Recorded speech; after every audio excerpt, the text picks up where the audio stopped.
পুরো পৃথিবী খুঁজে আপনি একটা মানুষও পাবেন না যে সিগারেটের নাম শুনেনি কখনো। আপনি, আমি, আমরা সবাই সিগারেটের নাম জানি। অনেকে আমাদের মধ্যে সিগারেট খায় অলরেডি, বাট আমরা কেউই জানি না যে এই সিগারেটটা আসলে কোথা থেকে আসলো, সিগারেটের শুরুটা কিভাবে হলো।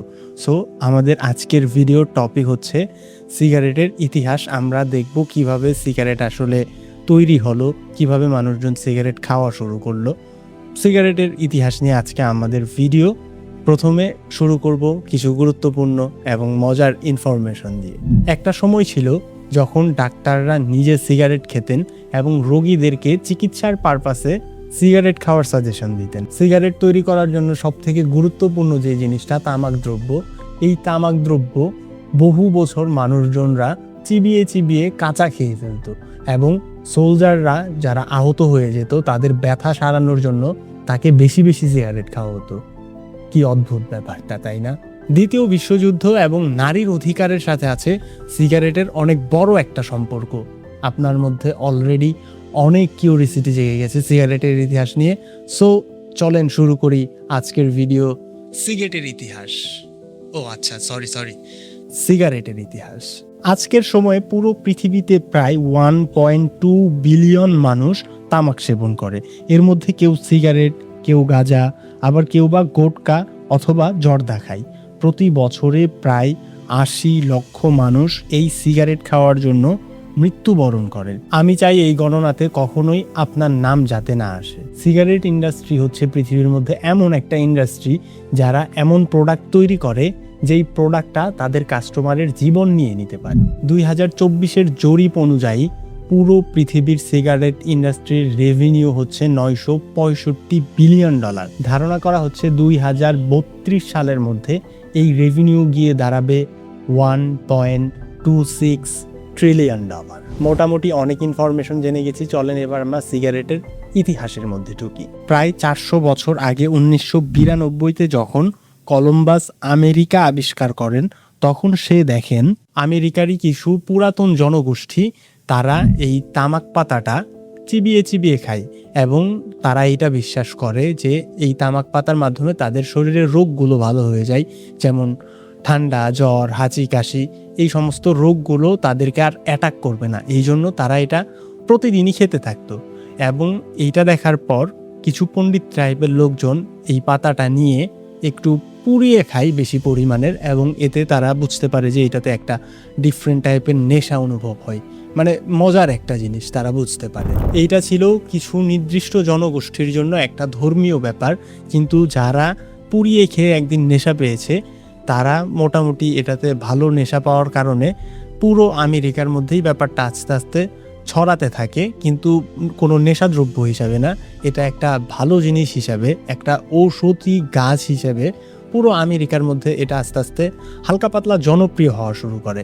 এবং যখন এটা মোটামুটি জনপ্রিয় হয় তখন আমেরিকা থেকে বিভিন্ন দেশে এটা পাঠানো হতো বিজনেস পারপাসে, এটা বিভিন্ন দেশের মানুষের কাছে সেল করা হতো। এই যে পুরো পৃথিবীতে তামাক পাতাটা সেল করা হচ্ছে, এখন পর্যন্ত এইটা একটা ঔষধি গাছ হিসেবে সেল করা হচ্ছে, এবং এর ফাঁকে ফাঁকে কিছু মানুষজন জানে যে এটা বেশি পরিমাণের পুড়িয়ে অন্যরকমভাবে খেলে এক ধরনের নেশা অনুভূত হয়।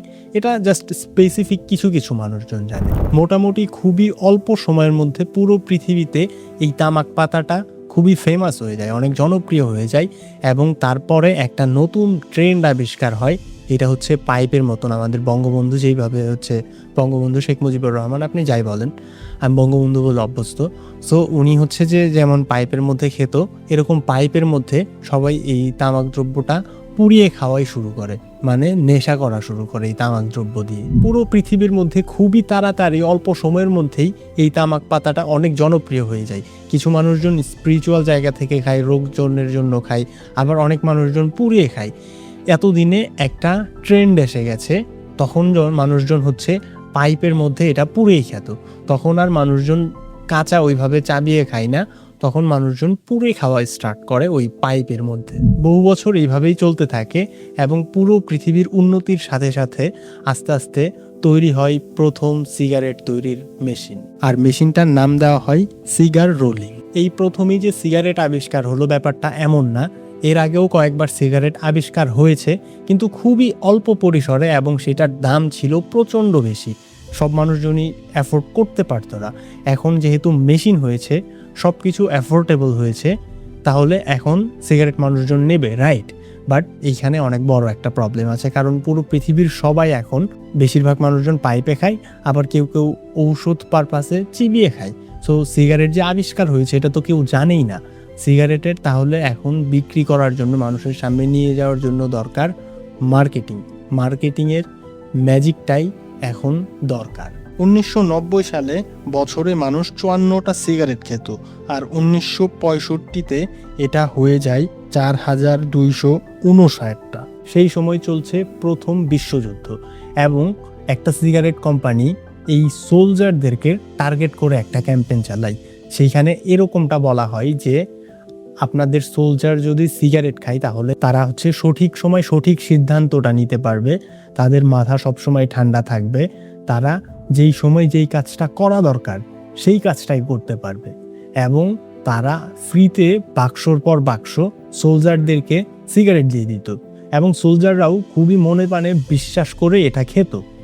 এবং অনেক সময় দেখা যেত যে অনেক সোলজার যারা আহত হয়ে যেত তাদেরকে আরও বেশি বেশি সিগারেট খাওয়ানো হতো, এবং তারা এটা ফিল করতো যে সিগারেট খেলে ব্যথাও অনেকটা কমে যায়। সো এই ক্যাম্পেইনটা দেখে পুরো পৃথিবীর সকল সিগারেট ইন্ডাস্ট্রির লোকজনরা এই ক্যাম্পেইনই চালানো শুরু করে, এবং পুরো পৃথিবীর সকল সোলজাররাই তখন সিগারেটে প্রচুর আসক্ত হয়ে যায়, অনেক বেশি সিগারেট খাওয়া শুরু করে। যুদ্ধের সময় হচ্ছে সোলজাররা একটা দেশের হিরো। হ্যাঁ, ওই রকম একটা সময়ে যখন সোলজাররা সিগারেট খাচ্ছে, এটা নর্মালি মানুষজনরা দেখে সাধারণ জনগণ অনেক বেশি ইন্সপায়ার হয়, এবং তারাও সিগারেট খাওয়া শুরু করে। এবং এইটা দেখা যায় যে কয়েক বছরের মধ্যেই পুরো পৃথিবীর সিগারেট ইন্ডাস্ট্রির রেভিনিউ কয়েক গুণ হুট করেই বেড়ে যায়, এবং মানুষজন ভাবে যে এটাই হয়তোবা সিগারেট ইন্ডাস্ট্রির সব থেকে বেস্ট একটা হাইপ, সব থেকে বড় হাইপ, এর উপরে সিগারেট ইন্ডাস্ট্রি আর যাবে না, কারণ মোটামুটি সব ছেলে মানুষরাই এখন সিগারেট খায়, একদম অ্যাভেলেবেল হয়ে গেছে, মানুষের কাছে সিগারেট খাওয়াটা অনেক নর্মাল হয়ে গেছে। 1929 সালে আমেরিকান টোবাকো কোম্পানির সিইও উইলিয়ামস জে.এলি লক্ষ্য করে যে সিগারেটের বেশিরভাগ কনজিউমার হচ্ছে ছেলে মানুষ, তার মানে মেয়ে মানুষরা সিগারেট খায় না, এবং এইখানে উনি অনেক বড় একটা মার্কেট গ্যাপ দেখতে পারে, রাইট। মার্কেটিং টিমরা লক্ষ্য করে দেখলো যে যেই মেয়ে মানুষরা সিগারেট খায় সমাজে তাদেরকে একটু অন্যরকম চোখে দেখা হয়, এবং এইখানে তাদের সামনে একটা অনেক বড় অপরচুনিটিটা আসে, এবং তারা এই অপরচুনিটিটা খুবই সুন্দরভাবে কাজে লাগায়, একটা ক্যাম্পেইন লঞ্চ করে। ক্যাম্পেইনের নাম হচ্ছে টর্চ অফ ফ্রিডম। মার্কেটিংয়ের টিমের লোকজনরা সেই আন্দোলনে যায়, এবং গিয়ে সেই আন্দোলনের যে বড় বড় নেতৃত্বে যারা আছে, যেই মহিলাগুলো, তাদেরকে বোঝানো হয় যে সিগারেটই হচ্ছে আমাদের খুবই দরকারি একটা জিনিস। এখন ছেলেরা সিগারেট খেতে পারবে, ছেলেরা সিগারেট না খেলে তাদের হচ্ছে সমস্যা, আর আমরা সিগারেট খেলে আমাদের সমস্যা, আমরাও সিগারেট খেতে পারি, ছেলে মেয়ে সমান অধিকার, যদি ওরা সিগারেট খেতে পারে আমরাও সিগারেট খেতে পারবো। সো এরকমভাবে তাদেরকে ব্রেন ওয়াশ করে বোঝানো হয় যে সিগারেট আমাদের সবাইকে খেতে হবে, এবং তাহলেই আমরা এই আন্দোলনে জিততে পারবো।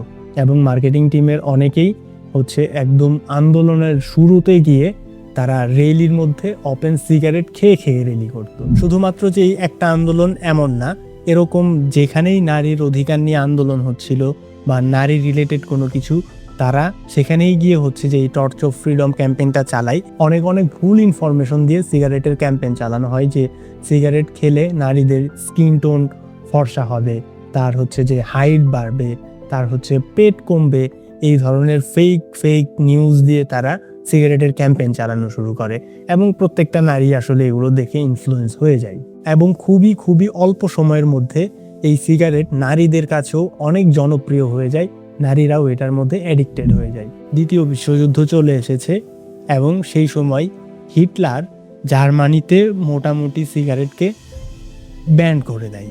হিটলার নিজেও সিগারেট খেতেন না, এবং তার দেশের জনগণদের তাদেরকেও সে সিগারেট খেতে দিত না। এই ইস্যুটাকে কেন্দ্র করে সিগারেট ইন্ডাস্ট্রির কোম্পানিগুলো আরেকটা ক্যাম্পেইন চালায় যে আপনি যদি সিগারেট খান তাহলে আপনি অনেক বড় বড় নেতা হতে পারবেন, কারণ হিটলার হচ্ছে এক নেতা যে সিগারেট খায় না, অন্যদিকে পুরো পৃথিবীর ফ্রি ওয়ার্ল্ডের বড় বড় সকল নেতারাই প্রচুর স্মোক করে, একদম একটার পর একটা সিগারেট খায়।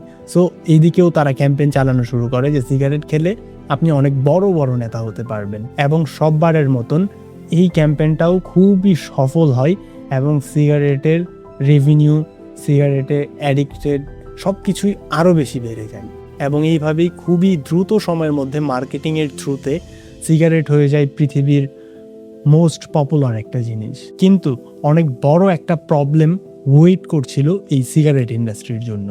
সো ব্যাপারটা কি ঘটে, একদল জার্নালিস্ট অনেকদিন ধরেই গবেষণা করছিল এবং তারা অনেকগুলো জার্নাল পাবলিশ করে যে সিগারেট খেলে আপনার লাংস ক্যান্সার হতে পারে, এবং এইটা নিয়ে ঘাটাঘাটি করা হচ্ছিল এবং কয়েকটা জার্নাল অলরেডি পাবলিশড হয়েছিল যে সিগারেট খেলে আপনার 100% লাংস ক্যান্সার হবে। সো এটা তো অনেক বড় একটা ইস্যু হয়ে যায়, পুরো পৃথিবীর মানুষজন এটা নিয়ে জানাশোনা শুরু করে এবং তাদের রেভিনিউ কমাও শুরু করে। কিন্তু যারা এই জার্নালগুলো পাবলিশ করেছিল ওই বিজ্ঞানীরা একদম হাতে কলমে প্রমাণ করতে পারে নাই যে সিগারেট খেলে লাংস ক্যান্সার হবেই। সো যেহেতু হাতে কলমে প্রমাণ করতে পারে নাই, সিগারেট কোম্পানিগুলো তাদের ক্যাম্পেইনগুলো তো বন্ধ করেই না, বরঞ্চ আরও বেশি বেশি ক্যাম্পেইন চালানো শুরু করে। তখন তারা ডাক্তারদেরকে দিয়ে ক্যাম্পেইন চালানো শুরু করে। ডাক্তারদেরকে তারা ফ্রিতে সিগারেট দিয়ে দিত, বাক্সর উপরে বাক্স, তারাও সুন্দর মতন খেত আর খেয়ে যে তারা নিজেরা অ্যাডসের মধ্যে সিগারেট প্রমোট করত এবং রোগীদেরকে তারা সিগারেট অ্যাজ এ মেডিসিন হিসেবে তারা সাজেস্ট করে দিত প্রেসক্রিপশনের মধ্যে। একটা কথা আছে না যে সত্যের জয় হবেই, ব্যাপারটা অনেকটা এরকম ঘটে। যারা জার্নালগুলো পাবলিশ করছিল তারা আরও বেশি মনোযোগ দিয়ে কাজ শুরু করে এবং তারা হাতে কলমে একদম প্রমাণ করে দেয় একটা সময় গিয়ে যে সিগারেট খেলে আপনার লাংস ক্যান্সার হবে। ততদিনে অলরেডি মানুষজন এটাতে বিশ্বাস করা শুরু করেছে, কারণ অনেক মানুষজন সিগারেটের কারণে একইভাবে মৃত্যুবরণ করছিল, ক্যান্সার হচ্ছিল অনেক মানুষজনের। বাট এখন আনফর্চুনেটলি কিচ্ছু করার নেই, কারণ সবাই অলরেডি এডিক্টেড, চাইলেই তারা সিগারেট এখন আর ছাড়তে পারবে না। যখন একদম হাতে কলমে প্রমাণ হয়ে গেল যে সিগারেট খেলে লাংস ক্যান্সার হবে, স্মোকিং কজেস ক্যান্সার, এই ব্যাপারটা একদম সবার সামনে চলে আসলো, তখন তো আসলে আর কিছু করার থাকে না। তখন WTA ওয়ার্ল্ড টোবাকো অ্যাক্ট অনুযায়ী এরকম বলা হয় যে সিগারেট ইন্ডাস্ট্রিগুলো আর কখনোই কোনো ধরনের ক্যাম্পেইন চালাতে পারবে না এবং তাদের প্রোডাক্টের গায়েই এটা লিখে দিতে হবে যে এইটা খেলে একজন মানুষ ক্যান্সারে আক্রান্ত হতে পারে বা মৃত্যু হতে পারে তার, এই ধরনের লেখা দিয়ে দিতে হবে, মানে সতর্ক বার্তা দিয়ে দিতে হবে সেই প্রোডাক্টের গায়ে যে এটা খেলে মানুষের সমস্যা আছে। ক্যাম্পেইন তো করা যাবেই না, বাট এটা খেলে আরও সমস্যা হবে, এরকমটা করা হয়। এবং তখন এই অ্যাক্ট অনুযায়ী পুরো পৃথিবীর সব দেশই এটাতে চুক্তিটাতে সাইন করে বা মতামত জানায়। এবং হ্যাঁ, তারপর থেকে আর কখনোই সিগারেটের ক্যাম্পেইন চলে নাই। কিন্তু এখন পর্যন্ত সিগারেট ইন্ডাস্ট্রির রেভিনিউ এক মুহূর্তের জন্য ডাউন হয় নাই, বরং আরও আপেই গিয়েছে।